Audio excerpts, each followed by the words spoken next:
The Lives of the Saints by Father Alban Butler. February 13th, Blessed Jordan of Saxony. Blessed Jordan succeeded St. Dominic as Superior General of the Dominicans.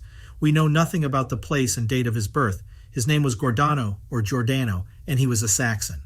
Around 1219, he obtained a bachelor's degree in theology at the University of Paris. Around the same time, St. Dominic sent him to Reginald, one of the first masters of the order.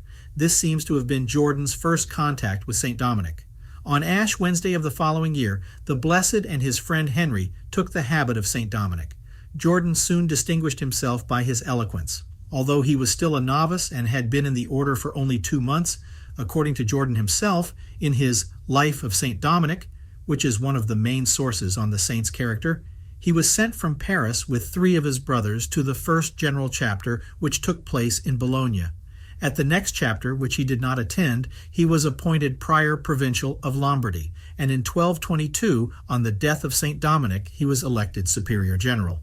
Blessed Jordan worked hard for the extension and preservation of the order. He founded the convents of Regensburg, Constance, Freiburg, and Strasbourg, and under his rule, the order reached as far as Denmark and other distant regions. The Blessed frequented the squares where young people gathered and won real crowds with his eloquence.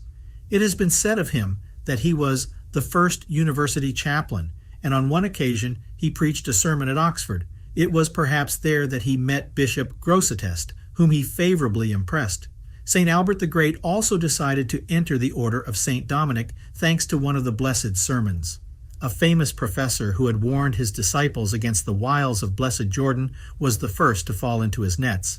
But this does not mean that the Blessed was only interested in the learned and erudite. When he was still in Paris, complaints were lodged against him for having admitted some 60 novices of such little understanding that it was difficult to teach them even the lessons of the breviary. The Blessed replied, "Let them be, and let us not despise the little ones. I tell you that many of them will become great preachers." And time proved the truth of his words. The Blessed not only had the gift of fishing men, but also of keeping them in the net, because he was capable of making concessions to the fragility of human nature. On one occasion, he had gathered a group of candidates for the order in a place where there was no convent. In the evening, when Jordan began to pray Compline in the hostel where they were staying, one of the young men had an access of nervous laughter, and all the others caught it. One of the brothers, feeling offended in his fervor, tried to shut them up. Jordan calmly finished the office, gave the blessing, and asked the indignant brother, "Who made you master of novices?" And turning to the other young men, he said to them, "Laugh heartily, for you have escaped from the slavery of the devil. Laugh, my children." Many of the Blessed sayings that have come down to us are full of supernatural common sense. Someone asked him if the Our Father recited by an ignorant layman could have as much value as the Our Father of a learned religious who understood what he was saying.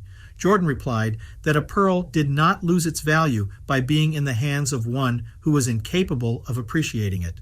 To one who asked him whether it was better to study or to pray, he replied, "That is equivalent to asking whether it is better to eat or to drink." Asked about the best way to pray, he replied, "The best way is that in which each one can pray with greater fervor."